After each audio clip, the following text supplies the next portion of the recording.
Yes, reka mbasuhuze cyane kandi mbifurize kugira ibihe byiza. Nizere ko meze neza aho amuherereye mwese, nubwo hirya no hino nakomeje kugenda mbona amakuru yuko ikirere hari aho kitameze neza. Uyu munsi ni kuwa gatatu, ni tariki 22 ukwakira muri uyu mwaka w'ibihumbi 2025. Twinjiye muri studio rero tuje makuru n'undi agezweho muri aya masaha ku mirongo y'urugamba muri Repubulika Iharanira Demokarasi ya Kongo. Ibirindiro bya 23 byongeye kugabwaho ibitero hakoreshejwe drone za FARDC ni muri teritwari ya Masisi na Warikare. Ibi uraza kubisobanukirwa hano ku Ibendera TV. Ndakubwira kandi ko muri Masisi haramutse ndi mirwano ikaze hagati ya Alliance Fleuve Congo 23 na Wazalendo bari kumwe na FARDC muri Kazinga. Ibi nabyo ndaza kubigusobanurira neza akantu ko kandi Kinshasa ku murwa mukuru wa Repubulika Iharanira Demokarasi ya Kongo haraturuka inkuru ivuga yuko witwa Théophile Mbemba ni perezida w'ishyaka Alliance pour l'Alternance et le Progrès yafunguwe nyuma yuko yari afunze. Turaza kurebera hamwe iby'uyu mugabo cy'abantu bakwiriye kumenya kuri uyu mugabo hano ku Ibendera TV.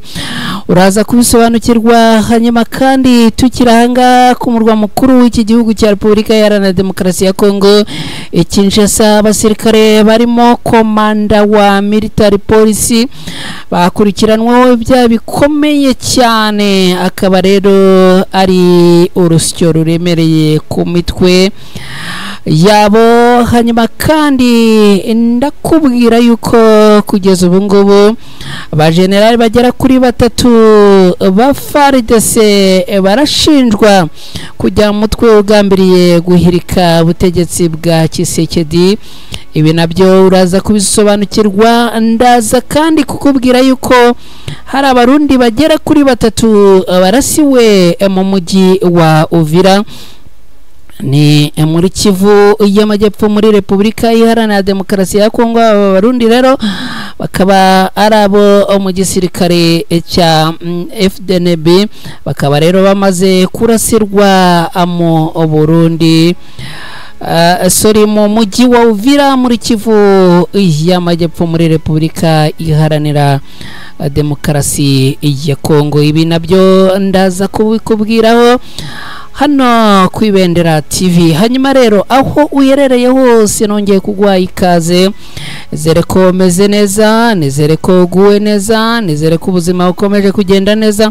Hanyuma ndakwibutsa gukora like niba waramaze cyase niba umaze igihe uri kumwe natwe, ariko niba ari bwo ukigera hano ndakwibutsa gukora subscribe. Mu gihe ukora subscribe kandi wibuke no gukora kuri ako kantu kameze nk'inzogera ni signe de la notification. Ubikoze gutya ubutaha amakuru hano ku Ibendera TV akugeraho udatakaje umwanya wo kujya kuyashakisha ubundi akakwizanira. Inshuti bakunzi bacu mudukurikiye mumeze mute? Abari mu bihugu bya Afurika meze mute? Aba diaspora, inshuti bavandimwe ba diaspora aho muherereye hose ku isi, turabinginga ngo mukurikire aya makuru cyane kugira ngo hirya iyo ngiyo namwe aho muherereye amakuru abagereho ku bwinshi. N'umunyemerere rero ibintu bigenze gutya, mu kanya gato yangaruke twinjira muri aya makuru ku buryo burambuye.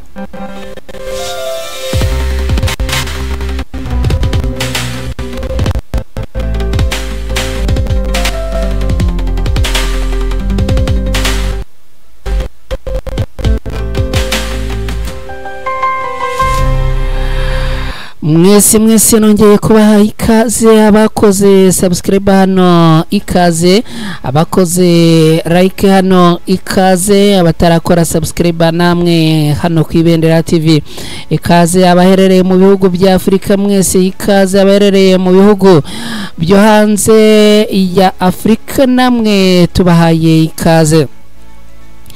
Twinjiye muri aya makuru rero na makuru duhereye muri Kivu y'Amajyepfo mu mujyi wa Uvira. Abasirikare bagera kuri 3 b'u Burundi barasiwe mu mujyi wa Uvira ni mu masaha yo mu gitondo cyo kuri uyu munsi. Amakuru aturuka ngaha muri Uvira avuga yuko abasirikare bagera kuri 3 b'igihugu cy'u Burundi barasiwe mu mujyi wa Uvira indani. Hakaba rero hakomeje kwibazwa ngo ese abarasiwe iki.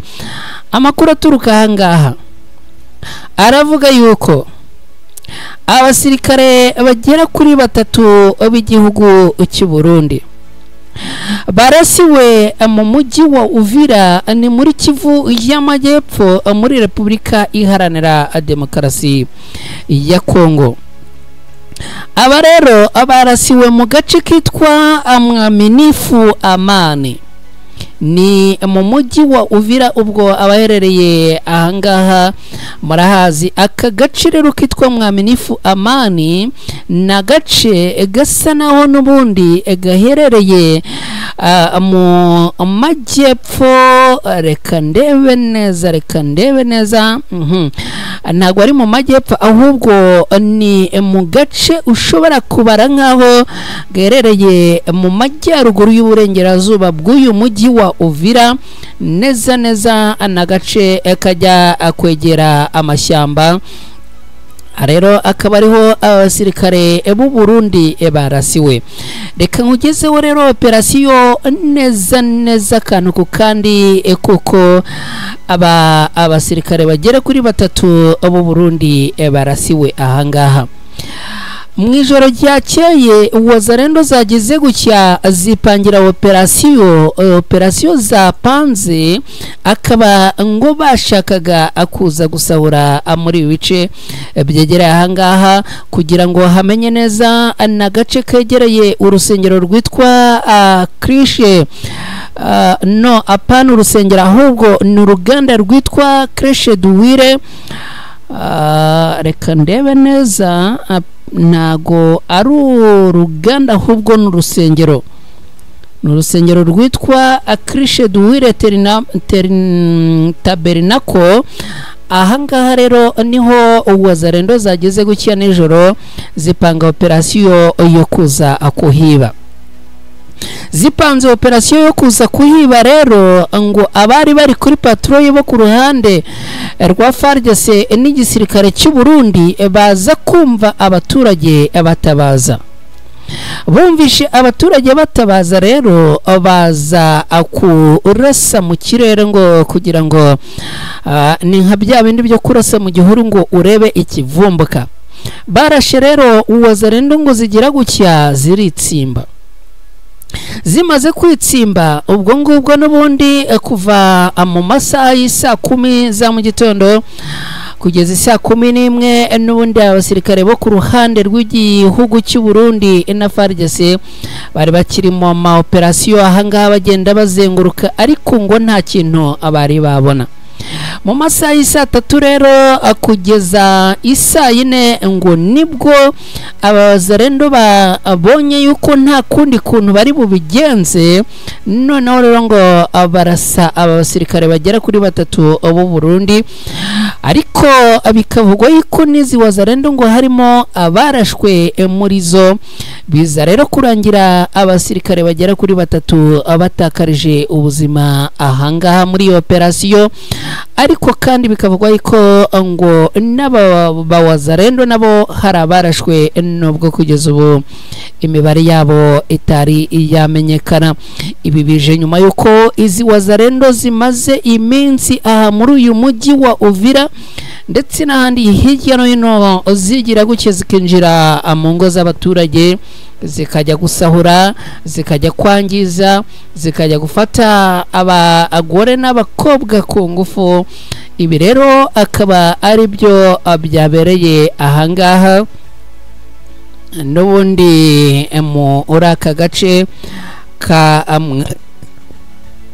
Mwaminifu Amani, aho harasiwe abasirikare bagera kuri 3 b'igisirikare cy'u Burundi. Ngibyo rero reka noneho dukomeze n'aya makuru ubwo dukubutse muri Uvira. Ibindi bitero bya drone za FARDC byibasiye abarwanyi b'umutwe wa M23 muri Masisi na Warikare. Umutwe wa M23 wongeye gushinja ihuriro ry'ingabo za leta ya Kongo kubagabaho ibitero mu duce dutuwe cyane n'abaturage two muri za teritwari za Masisi na Warikare hakoreshejwe drone z'intambara.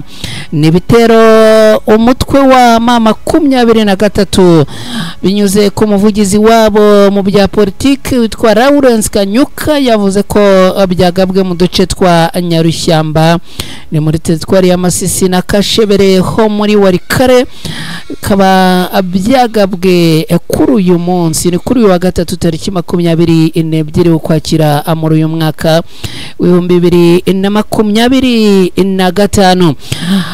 Amakuru rero avuga iki kuri ibi ibitero? Ni ibitero bikurikira ibyo ingabo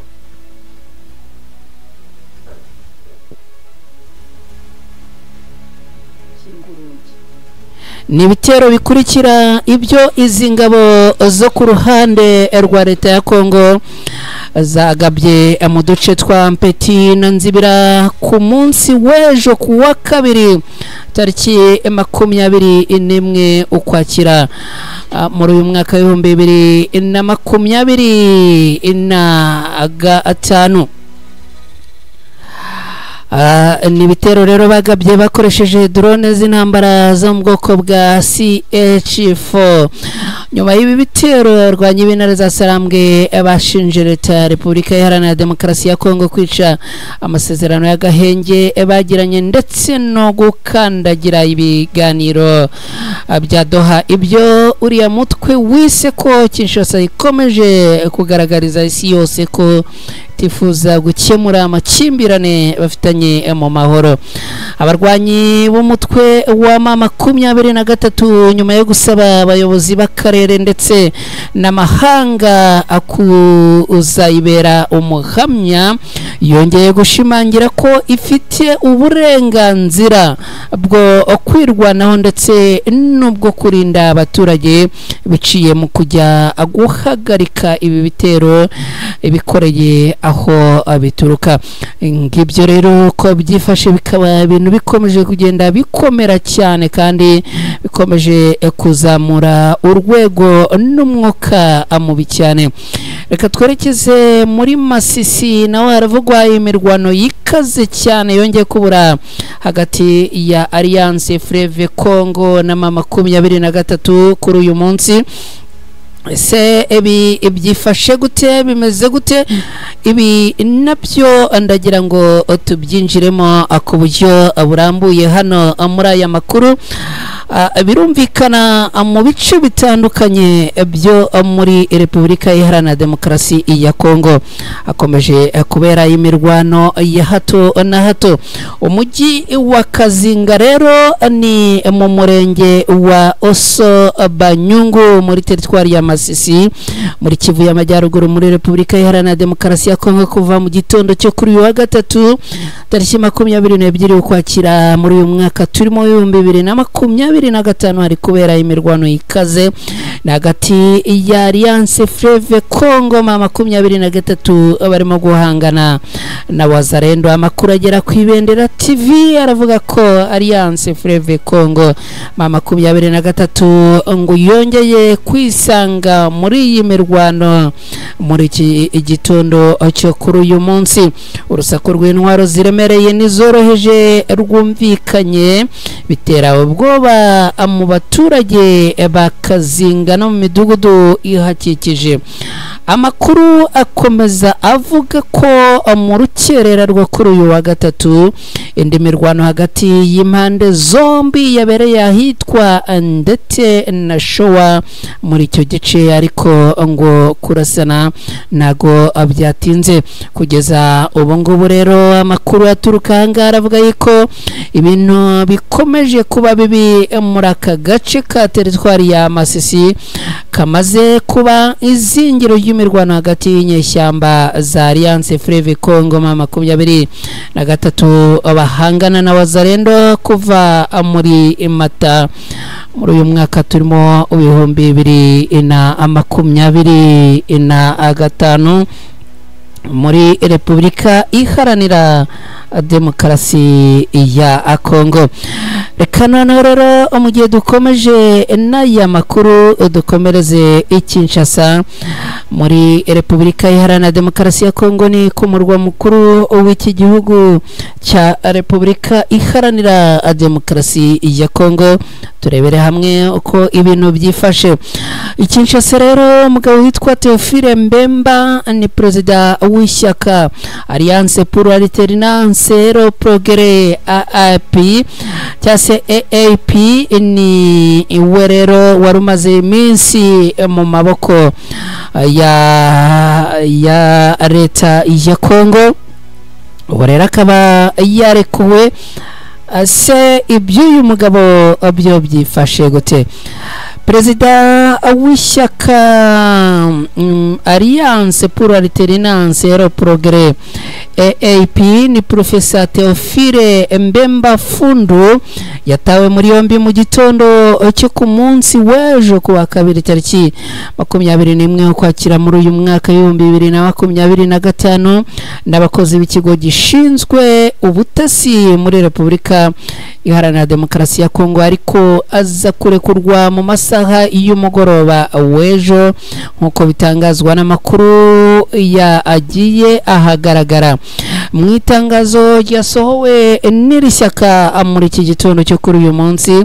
Iri shyaka ryamaganye ibyo ryise ifungwa ry'ikirenga kandi ry'akarengane, ndetse rinavuga ko pasiporo y'umuyobozi w'iri shyaka ari we uyu mugabo turimo kubabwira yari yafatiwe n'ishami rya leta, yari yafatiriwe n'ishami rya leta rishinzwe abinjira n'abasohoka muri Repubulika Iharanira Demokarasi ya Kongo ku cyumweru tariki 19 ukwakira muri uyu mwaka, ubwo yagarukaga avuye Nairobi muri Kenya, aho yari yitabiriye inama yiswe Conclave de Force Politique et Sociale. Iyi nama rwose abayitabiriye abagiye bahura n'ibibazo bitandukanye.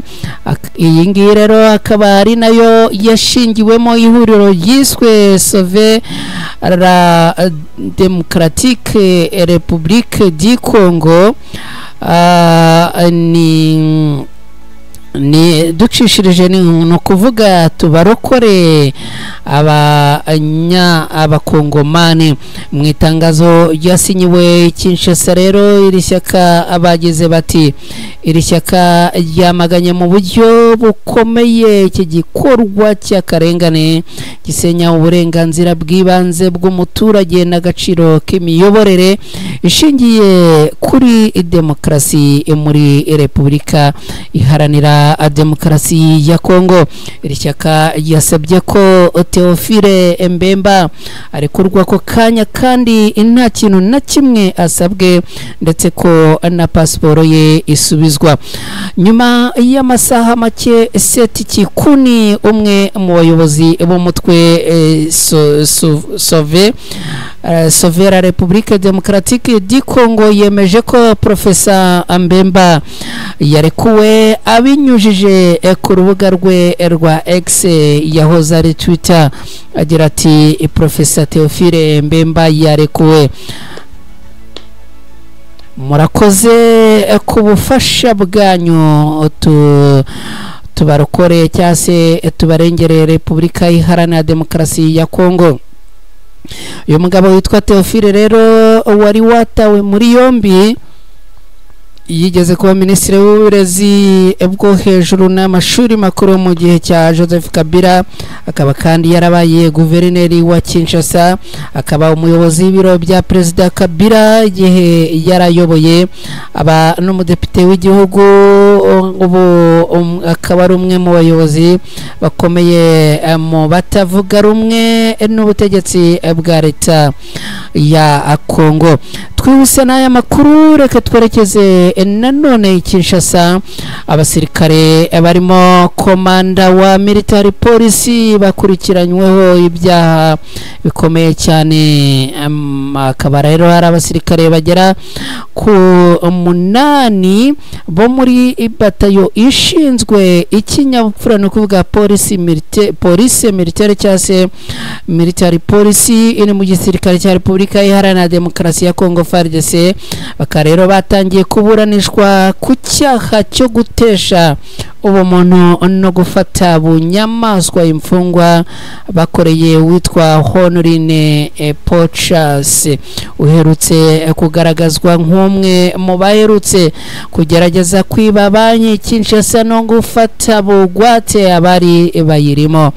Uyu mugore mubibukije neza, niba mwarakunze gukurikira amakuru twabagejejeho hano, ishobora yenda no kuba warahuriranye n'iyi shusho y'uyu mugore ku mbuga nkoranyambaga. Uyu ni wundi bateruraga yambaye ubusa bakamujugunya mu modoka.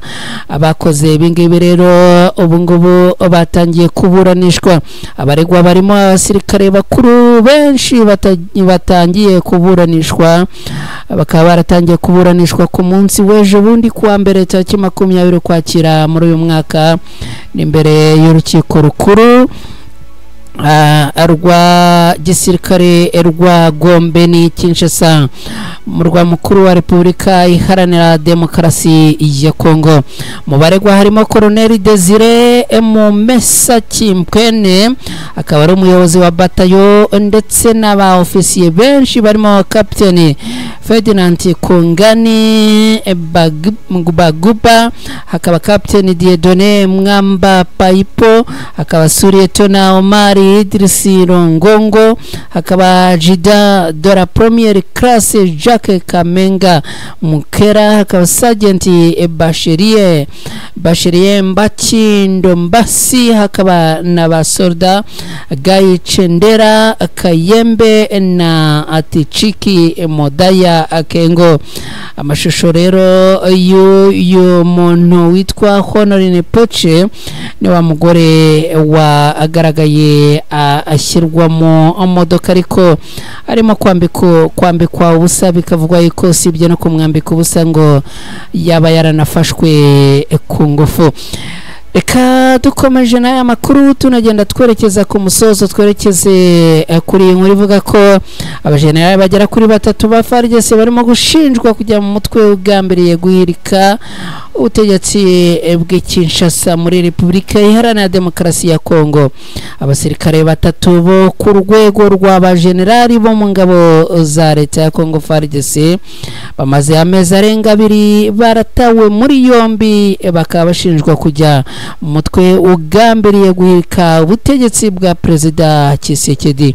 Muri Kanama muri uyu mwaka nibwo abasirikare barimo General Christian Chiwewe Songesa, wahoze ari umugaba mukuru w'ingabo za Repubulika Iharanira Demokarasi ya Kongo, hakaba ari Lieutenant General Frank Ntumba, wahoze akuriye bikorwa bya gisirikare mu biro bya Perezida Tshisekedi, na General de Brigade Benjamin Katende Batu Bandira batawe muri yombi. Icyo gihe kandi banatawe muri yombi, hanatawe muri yombi Generali Majoro Christian Ndayuwere, wahoze ari umuyobozi w'urwego rushinzwe ubutasi bwa gisirikare ndetse n'umugaba w'ingabo zirwanira ku butaka. Inyandiko urwego rushinzwe ubutasi bwa gisirikare muri DRC rwasohoye tariki 6 Ukwakira muri uyu mwaka ishinja bari abasirikare 3 ba mbere kujya mu mutwe ugambiriye guhirika ubutegetsi bwa Perezida Tshisekedi wa Repubulika Iharanira Demokarasi ya Kongo. Ibi byatumye ubuyobozi bw'umutwe ushinzwe kurinda Perezida Tshisekedi n'abandi bayobozi bakuru mu gihugu bubambura abasirikare bari bashinzwe kubacungira umutekano bobohereza ku cyicaro gikuru cy'ingabo za Repubulika Iharanira Demokarasi ya Kongo. Igisirikare ntikigeze gisobanura umutwe bari abasirikare babagamo cyangwa aba akoranaga nabo icyakora amakuru avuga ko abafunzwe bakekwaho kuba barakoranaga bya hafi na Joseph Kabila Kabange wahoze ari perezida wa Repubulika Iharanira Demokarasi ya Kongo mu magambo ngo awo guhirika ubutegetsi bwa Tshisekedi. Reka nshuti bavandimwe bakunzi ba Ibendera TV rero tugane ku musozo w'aya makuru. Tubashimire cyane mwe mwabanye natwe, hanyuma mukomeze kugubwa neza. Gahunda za Ibendera TV nazo zirakomeza.